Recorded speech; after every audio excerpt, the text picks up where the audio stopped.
Hello there and welcome to the Secrets of Organ Playing podcast. I'm your host, Vidas Pinkevicius.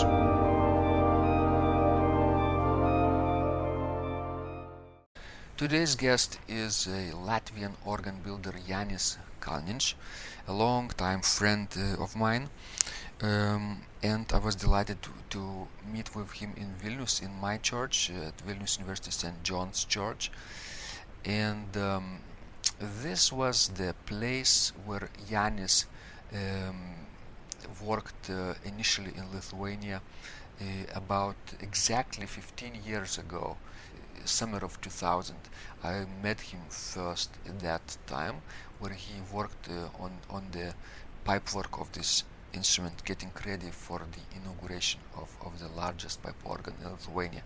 So today I'm very delighted to invite you to listen to this conversation where Janis will talk about his experience in restoring and building organs of various kinds, in various styles, and of course about the Latvian organ culture. Let's go to the show. So thank you so much, Janis, for doing this interview. I'm so honored to have you as a guest. Hello. I might remind our listeners that we are at the University Church in Vilnius, St. John's Church, on the organ balcony next to the organ, the greatest organ in Lithuania, the largest pipe organ in Lithuania. And we are meeting here with Janis Kalnins, organ builder from Latvia. Not by accident, because exactly 15 years ago, remember, Janis, I met you at the same spot where Janis was basically tuning and regulating this beautiful, magnificent organ. Do you remember these days? Oh yes, it was. This day was very messy, I must say. And you were responsible for what? For tuning, right? For yes, for my regulating. responsibility was tuning and voicing generally, but since the organ technical part was not completed, then we should make a lot of things in mechanical parts, installation of pipes, installation of mechanics, action, regulating of wind system, and lot of things. And at that time, in year 2000, I did another very important job. I was organizing ISO Congress. Yes, International Society of Organ Builders, over 100 organ builders. In August 2000, came to Baltic States. We made this trip from Vilnius to Tallinn, looking on different organs, and this organ should be ready until this Congress. So, yeah. And Congress started in July, I believe, right? End of July or August, I don't remember. Yeah, and your voicing techniques and tuning were so quick. You were like tuning these 64 stops like in 3 weeks or so. No. Or 3 months. No. 3 months, just tuning, but 2 months more technical work. So yeah, it was very challenging work, and of course I was very pleased that my colleague and teacher, I never forget to say it, because Rimantas Gučis was one of my first teachers in organ building, and he invited me to complete this job, and so we did together with Vilniaus Vargonų dirbtuvė. Yeah, but it was hard work. Yes, and a lot of time passed after that, 15 years, right? And Janis, you were basically not the beginner organ builder at that time, no, but you were quite experienced, right? Can you remember the days when you first fell in love with the organ? Oh yes, definitely. I was a young boy, I think. I was 8 years old when I was first time in Riga Cathedral to listen to the organ music. And I remember very clearly it was French organist Jean-Jacques Grunewald. It was very, very impressive concert, and that was the point when my love to this instrument was turned on. Yeah, usually these great organists inspire us to take up either organ playing or, as in your case, probably organ building, or no? Yes, but this is very special because all my family are musicians. Mm-hmm. My mother was pianist and my father was violinist and violin teacher. I myself learned to play trumpet, and I was rather successful, and it was a big question. Shall I continue and become a professional trumpet player or not? And my father then told me such a thing as a musician, that, my son, you must know, if you want to be a musician, you must be the best, the first. Mm-hmm. If you are the second, you will earn very bad money. And he told me that, son, you are very good in physics, mathematics, you can do anything what you want, and keep trumpet playing as a hobby. We have in Latvia plenty of wind bands, marching bands, brass bands, you can play all the time, but to find another job. And so I decided not to play trumpet as a professional. Yes, and then when I was 16 years old, I knew very clearly I want to be an organ builder. Music, it's kind of disease, and once you are ill, then it's for the entire life. And I am always saying that music is wonderful art. It is combination of three arts, actually. It's musician itself who is playing. It's music, which was written, and it's music instrument. Without music instrument, music doesn't exist. True. So, I'm still part in music. It's so great that our destiny or higher forces or angels or muses, right, led us to this great king of instruments, right, as we say, and it's like an addiction in a way, a good addiction, right, that we continue to be inspired with this instrument and never ever forget it, right? Yes, organ is something very special, because don't forget that when I was 8 years old, it was in 1972. And when I was 16 years old, it was 1980. It was Soviet Union. When to be an organ builder, it sounded like something very crazy, because the situation of churches and organs in Soviet Union, it was not at all supported by government and cultural ideology of communism. And so,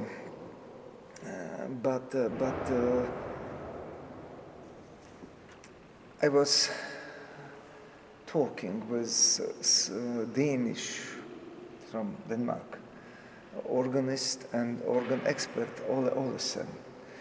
And he told me one very interesting idea. I asked him one question: why the organ has an evacuant? Mm-hmm. It's absolutely useless. Stops, you simply open the valve, and when you finish to play, you just let wind out of bellows. Mm-hmm. And it's really something useless, because I never saw organ where wind stays without additional pumping more than a few minutes. Leather itself, and there are enough other holes course, natural. It's not the organ is in bad quality or in bad condition. It is simply so. It's not hermetic system.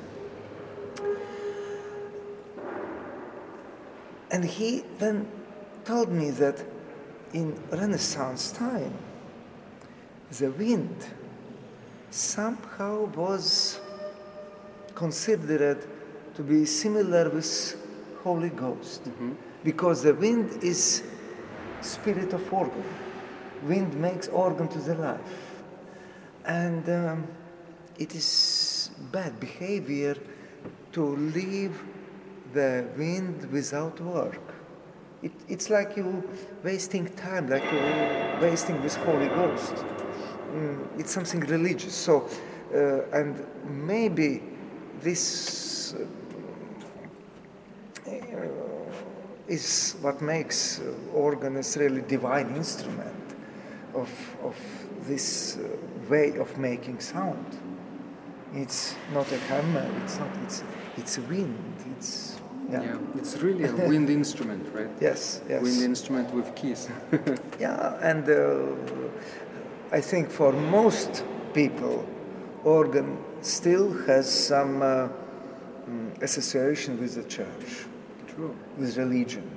Of course, today we have a lot of organs in concert halls, but what we play there, mostly it's music which is written for churches. Yeah, true. This connection with organ and church is so important, right? In your country, in Latvia especially, Yes. the Lutheran country. Can you remember the approximate number of organs in Latvia? Yes, we didn't count exactly, but we think about 300 to 350 organs. And how many of them are historical?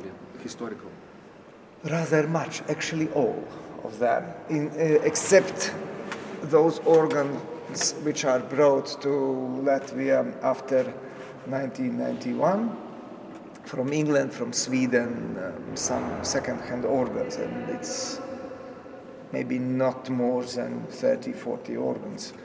But the rest of them are already historic because they are built before 1940. So soon, almost every organ in Latvia will be 100 years old. But the most valuable part of Latvian organs are organs from 19th century. We have really some treasures, as everyone knows.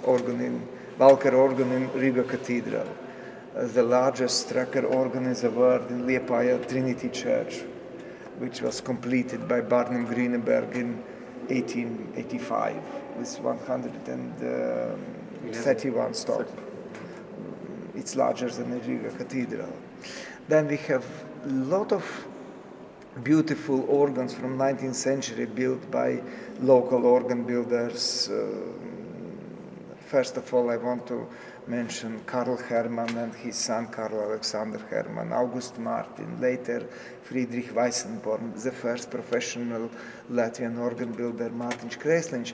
And those are organs which in 1960s and 70s were considered as unvaluable, as decadent, as useless organs which are not useful for concert music and etc. But those 50 years of Soviet occupation somehow preserved them. Yeah. It was status quo. Yes. Nothing changes. Yeah. And we didn't have organ movement in Latvia. No rebuildings, only, of course, unfortunately, a lot of organs were destroyed after Second World War in 50s, 60s, including wonderful Baroque organ in Lestene, Raneus organ. So, and then we have around 20 Baroque organs, and number one, of course, is organ in Ugale. Baroque organ in Ugale, built in 1700 with 28 stops. So I was going to get to Ugale right away because, of course, Janis' workshop is in Ugale, right? And this beautiful organ from 1601. 1701. 1701, I'm sorry, 100 years later, but still very, very old organ, right? Yeah. The oldest organ in the Baltic states, probably. Eastern Shore, at least. Yes and no, because 5 or 6 years ago, the organ, small, positive, let's say, was reconstructed in Lithuania, which was founded in Gintališkis. Yes. And now it's organ in Kretinga chapel, and that organ is probably second half of 17th century. A little Yes. earlier. A little earlier, but it is still reconstruction, restoration. Not many, almost all pipes are new. But Ugale, it's 90% of original pipes. Yes, and it has original eagle with movable wings, right? Also and beautiful ornaments and angels, probably. Yeah. And I think this particular instrument was so important to your development as an organ builder, right? Because you definitely set up a workshop there and probably initiated the restoration of this organ as well. Yes. The initiation for restoration of this organ was done already in 1986.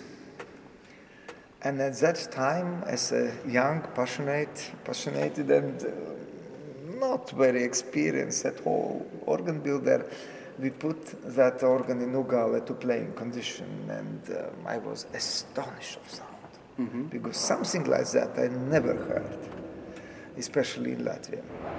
Yeah, and of course, as you told, this particular instrument is very, very important for me, for our workshop. As our friend Joran Grant told, that if you have lack of inspiration for organ building, just go to Ugale church and play on that organ some hours, and then you have it again. Because that is sound which you never get boring, and every Sunday when I'm hearing that organ, I'm coming to surprise. What a beautiful sound. And of course, our listeners from 89 countries should know that Janis is a Lutheran priest, and Ugale's church is his parish. And not only he builds and restores and maintains this organ, right? He also celebrates the services, church services, in the Mass, right? And so, how do you deal with the basically liturgical side of your responsibilities and also organ building? It's not so complicated because the congregation is very small.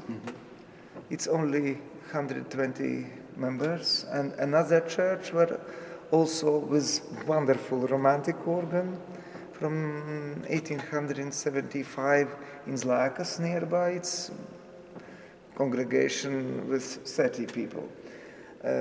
So we have services in Ugale every Sunday and in Zlakas twice a month. So it's not a big deal either. I am going to the church as every normal Christian does, and I'm sitting and listening to the sermon and taking part in liturgy as a in parish member, or I am a leader, so to say. So for me, it is not a big difference, and somehow it happens in my life, and so the church work is mainly on Sundays, but it's not well paid. Actually, it's not paid. So I must to have something to live for. Yes. And so I have 7 daughters, and it's rather demanding. Of course. So you have a big farm, right? And also family. Organ building, basically workshop. And do you play sometimes the organ itself? Yeah, I play a bit, but now really seldom. When in 80s, when I just started to go to the church, then from 1983, I was also church organist. I played in Jelgava in our congregation, and at that time I played rather much and I practicing, but now I have no time for practice actually. And so I'm playing only, I'm joking, I'm playing when nobody hears it. Of course, will do. Yes. And Janis, do you remember the time with this Ugale organ, the first meeting? What exactly inspired you when you looked at these angels and ducks, right, and eagles, and or other parts of the organ? What exactly moved you so that you later again and again returned to this organ? Have you ever been in Ugale? No, but I can imagine. That's why you are asking this question. If you would come to Ugale, you wouldn't ask it. It's impossible to go to that church and not to fall in love. Of course. To it. So describe to people who are... No, it's how you can describe it. Of course, listeners can write in Google Ugale Church, Ugale organ, and find a lot of pictures of church and organ and maybe some soundtracks. But yes, I knew it's my place. Mm-hmm. It's your calling, right? Yes, it's my place. And funny thing, when I moved to live to Ugale in 1991, I finally discovered that I have a lot of relatives there, rather far away, but still. So, yes. But I told you that first sound which I heard, it was so impressive, so beautiful, so majestic and powerful. Yes, 28 stops. We are sitting in St. John's University Church where we have organ just a little more than twice as big as in Ugale. But the church in Ugale is, I don't know, maybe just 10% of this church. Oh. Then can you imagine the sound of it? And for that time, 1700, small countryside church with 300 seats. 300 seats. To have organ with 28 stops. In Riga Cathedral at that time was organ with 42 stops. So not these too numbers, much larger. Yes, not too much larger. So, but it's still now, and of course all this appearance of organ, not painted wood. It's not intentionally. It's just historically different historic circumstances where the reason why organ is left unpainted. But we can study carving technique, which normally is covered until thick layers of paints and gold, but there is nothing. We see the diameter of chisels. We can follow all the traces of wood carver. So yeah, it's fantastic. And it has what, 2 manuals, right? Yes. And it has this amazing ancient feature, short bottom octave, right? Describe our listeners what it is.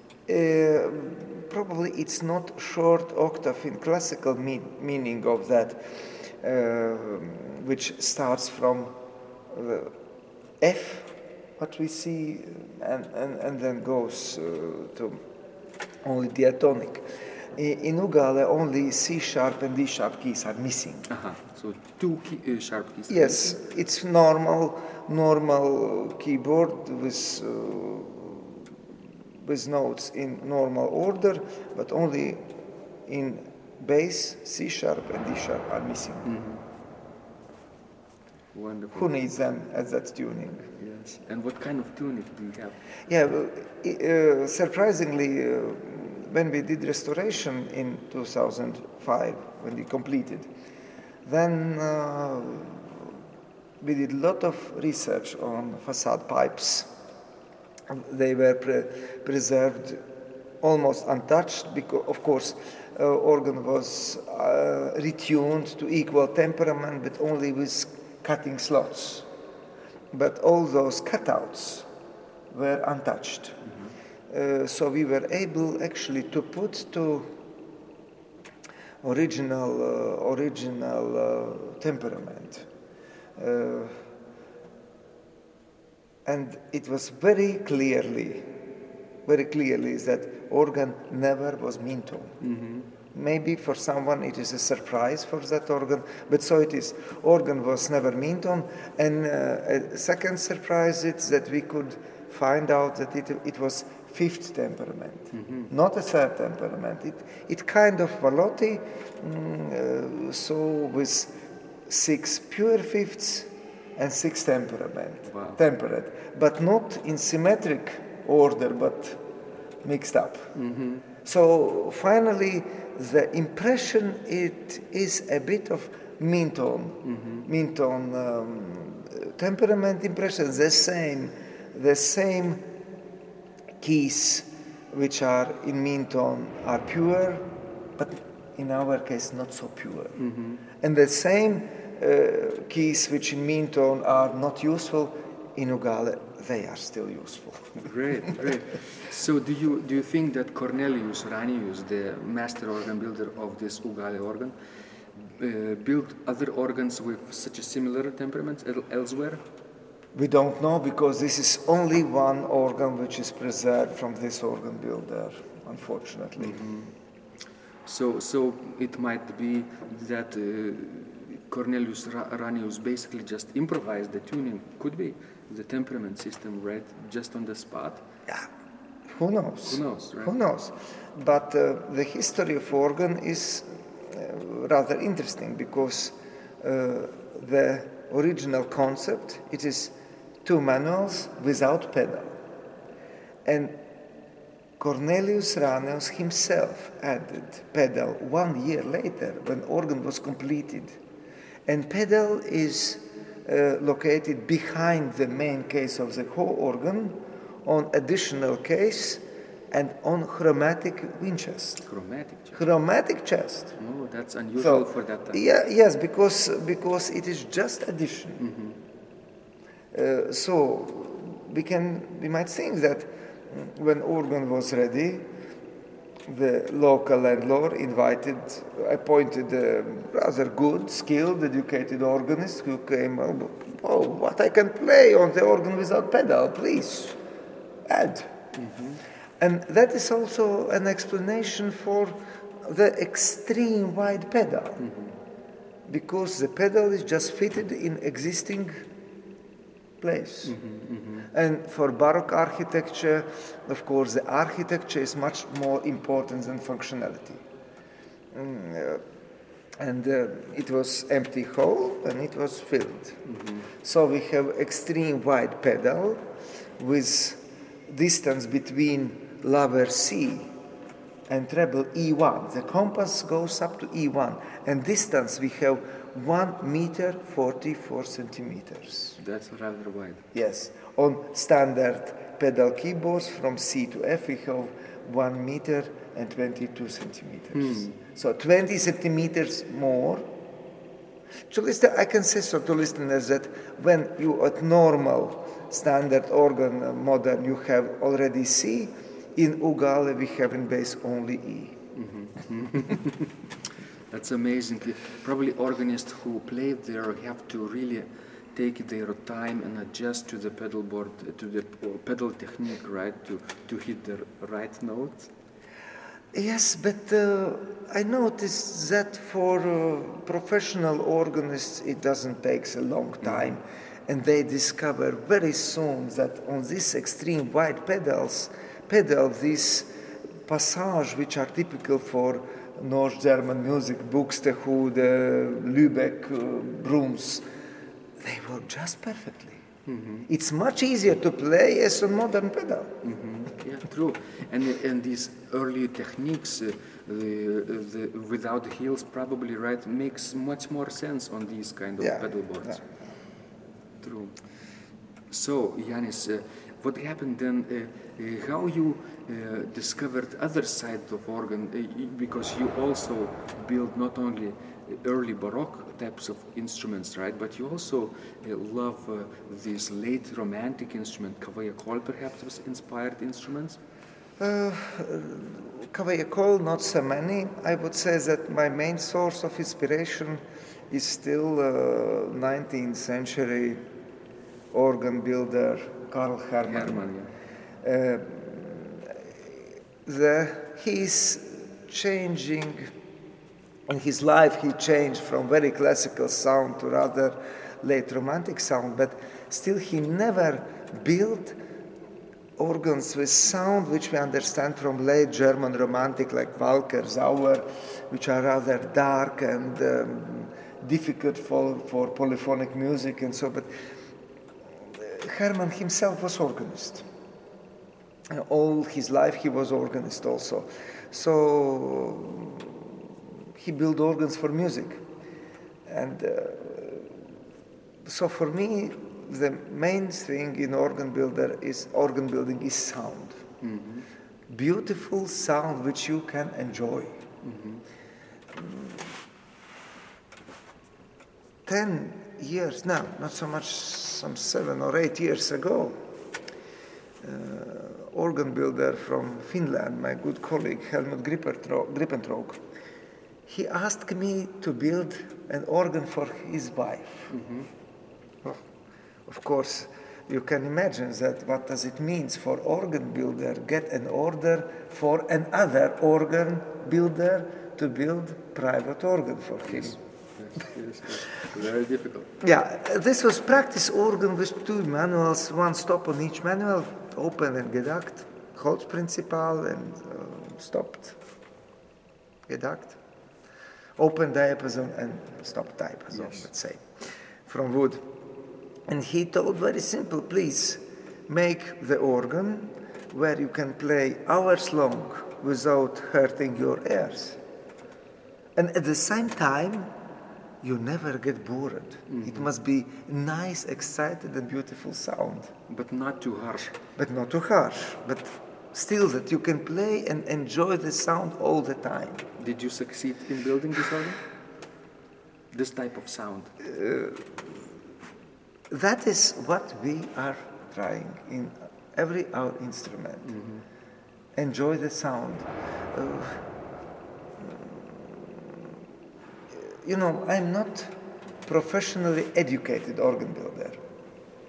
When it was possible to start the professional education, for me in some way it was already too late.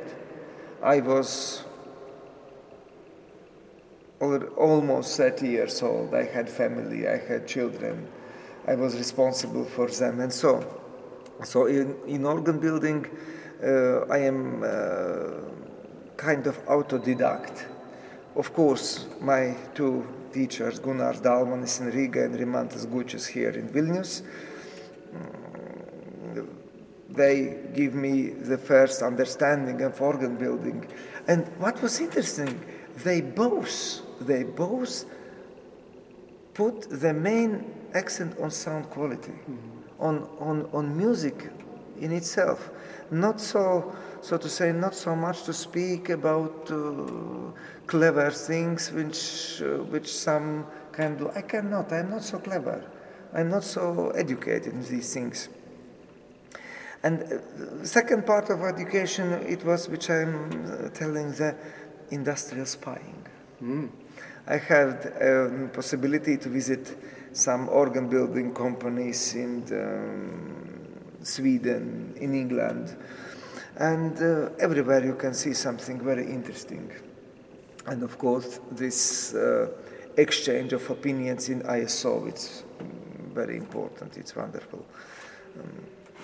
All organ builders are wonderful colleagues, and I am always surprising that how organ builders who on their normal life actually are competitors. They're competing with each other on the projects. But when they come together on the Congress, they are so friendly. And no secrets in organ building. Some people think, oh, what is your secret? There are no secrets in organ building. Everybody ask shares. everything and you get answers, and everybody shares their opinion. And so, yes, this sound, of course, for restoration, when we work in restoration, we do a lot of restoration on pneumatic organs, Walker, and in Latvia, Emil Martin. We did some reconstructions in Sweden of pneumatic organs. So we have rather a lot of experience in pneumatic organs, and I never would say that this is something less valuable. It is a part of its time. It shows how people were thinking at that time. In restoration, we always respect the original idea of instrument. And I never dare to do something better. And I come to 100 years old organ and say, oh, this is so badly voiced. Yes, sometimes it comes the case. But you can do some corrections, which maybe those mistakes came with time. But first of all, you must understand the idea, what is in this instrument, and that is very important. But when it's up to our own organs, then of course we are free, and I'm not of those who can say that we are building in that and that and that particular style. Yeah, it's Baltic style, of course. It's this sound which is inspired by organ in Ugale, by Karl Alexander Hermann, this open, free, and vocal sound. We are sometimes talking about vocal voicing, and I can explain very easy what it is. When you are singing, everybody has its some diapason, and the lowest notes are rather rich of overtones and soft. Then we have middle range where we are comfortable, and in higher upper notes it's just speaking. So when we are talking about vocal voicing on the organs, then I follow somehow the same principle. It's not that treble is spitting and bass has no sound at all, but it's different. One of our specialties are small chest organs for continual. Just one stop, Gedacht 8, or 2 stops, 8-4 or 8-4-2. Such a small, we have built rather a lot of such a continual organs which are used by musicians in Latvia. In Lithuania, we have 2 of such instruments, and in Sweden, several, and also in Switzerland. And I think that you must be able, just on one stop, on one keyboard, to play polyphonic pieces, to play cantus firmus on one stop, in bass, also in treble. So, to voice so that you hear all voices. Polyphonic ideas on one keyboard. On one keyboard, one stop. So everything has to be hearable, audible. Yes. Right, but at the same time different, right? Bass from the treble, bass from the middle. It's only way how you can make it. And that's the difference between this classical, or you might say baroque voicing, or romantic, which is just a crescendo. Yes. And you always, the highest note is the loudest. It's because of homophonic playing of hymns. True. But your Baroque idea is a little different, right? That you emphasize the intricate dialogues of voices, right? Dialogues and duets, perhaps, of inner voices, inner parts. Yes. And they have to be audible when you're playing polyphonically complex pieces. Right? Yes. Right. So wonderful, Janis. And of course, not everything is easy to do, right? These things. What is challenging to you in organ building? Challenging.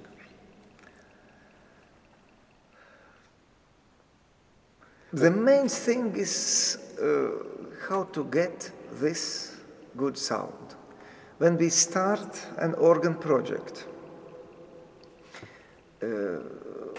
the first thing is to understand what customer needs, what he wants.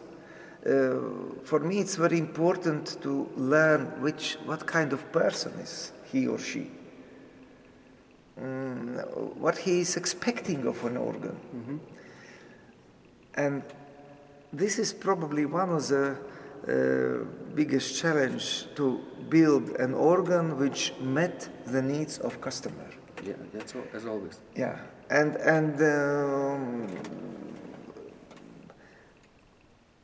for me the best compliment is when customer says, "Oh, this is exactly what I had in my mind. This is what I wanted." Mm-hmm. If someone says this, then we have reached our goal. Then I think, yes, then we did a good job. But it's not so easy to guess what the customer wants, right? To basically feel, right, the connection between him and your future instrument. Yeah.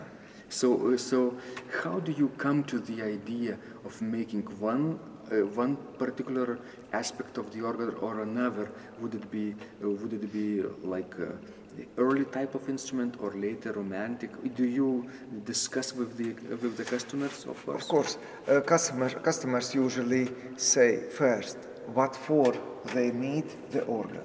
Mm-hmm. Is it practice organ? Is it continuo for playing continuo with orchestras? Or is it a church organ, hymn organ? Yes. Then of course when with discussing with customer, you something get from the personality. I always try to listen how the customer plays. Mm-hmm. So by that customer you always mean the organist of that church, right? Of that building, probably. Not always. We have built rather many organs for private persons, mm-hmm. which are put in very small houses. But I mean the particular person who will be using it, right? Yes. It's very difficult to build organ just and get organ by internet. Mm-hmm. This is for me probably the most difficult thing. Even now we get an order for very simple practice organ for Länsi Helsinki Music School in Finland, in Helsinki. And still I just took a day and I went to Helsinki to see the environment, to meet the director of music school, the organist, the teachers. Because without that, it is rather difficult to make things. For our listeners who are wondering about how you started organ building, how you started pursuing the secrets of building the organs from the early instruments and the early masters, they are probably also wondering, what if they also discovered the passion for building the organs themselves? Can you say a few tips how to get started, or even where to look for inspiration or advice?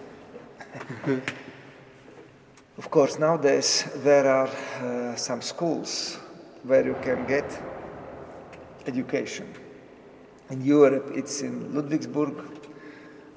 I will not promote these schools, but of course, my way when I should discover the bicycle from scratch. it's probably not the simplest way. And I think it's good to learn with some either experienced organ builder or in the school basic techniques, basic theoretical knowledge.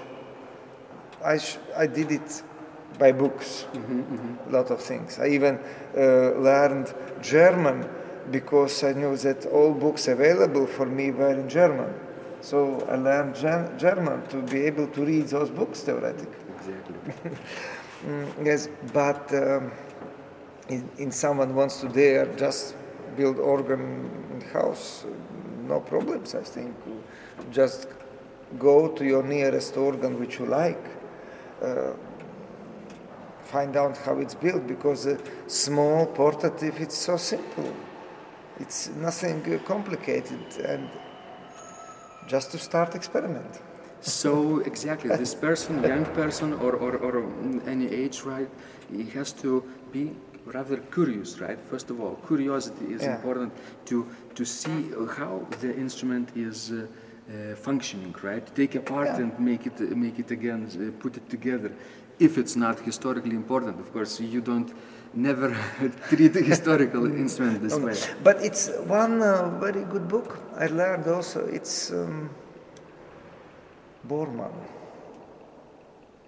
Klaus or Hans Bormann, Haus Orgelbau. Yes, there is one. It's a book where it's very clearly and methodic described how to build a house organ, how to make mechanics, how to build pipes, how to make keyboard in a very simple way. There's even described how to make paper pipes. Paper pipes. Exactly. Yes, why not? You can make pipe of everything which can hold the wind. Excellent. From glass, from bambus, from stone, plastic, from porcelain. Yes. Doesn't matter. Everything what sounds, which can you give the stable form and which you can tune. And that book actually also was very inspiring for me. From that book I learned the first, those simplest techniques, how to do it. So, Janis, what are you working on right now as we speak? Should I? You are probably making some reparation work for the great organ of Vilnius Cathedral, right? Yes, we are making some maintenance work, cleaning and tuning. So that's why we are here in Vilnius now, actually. Yeah, but it's very nice to come back here for Johannes Church, St. John's Church. Wonderful. It's this instrument connects so many beautiful memories, because as we say always, this instrument was the place where we met with Janis, with Joran Gran, with Rimantas Gučas and other people from basically from around the world. Yes. In 2000, the year of 2000, in the summer, where about 150 people from around the world came to the Congress of International Society of Organ Builders. Yes. So, Janis, you're so inspiring to the people all over the world. Your work is appreciative, not only in Latvia, but in other countries, in Sweden, in Switzerland, as you say, in other parts also. Can you say a place where our listeners can connect with you online? How do you mean online? Online. Do you have a website or? Oh yes. How they can find you? For the moment, the website which is devoted for organ building is under construction, and it doesn't work. But I think in this year this will be again worked, and address is very simple: pipeorgans.lv. Excellent. And of course and another website which we are making piano with pianos restoration work, because I'm working especially on pianos from 19th century, also industrial made, but also custom made. And on this piano webpage, which is again very simple, pianoforte.lv. Excellent. Thank you so much for this conversation, Janis. You're such a great inspiration for the people. And I wish you great luck and success in your future musical adventures. Thank you. If you liked this conversation, I encourage you to visit my blog Secrets of Organ Playing at organduo.lt, where you will find lots of insights, practical advice and training for every area of organ playing. You can subscribe to this blog for free to get your daily dose of inspiration and to be the first to know when any of my future podcasts roll out. I hope to help you reach your dreams in organ playing. I'm Vidas Pinkevicius. Thanks for listening, and I'll catch you online really soon.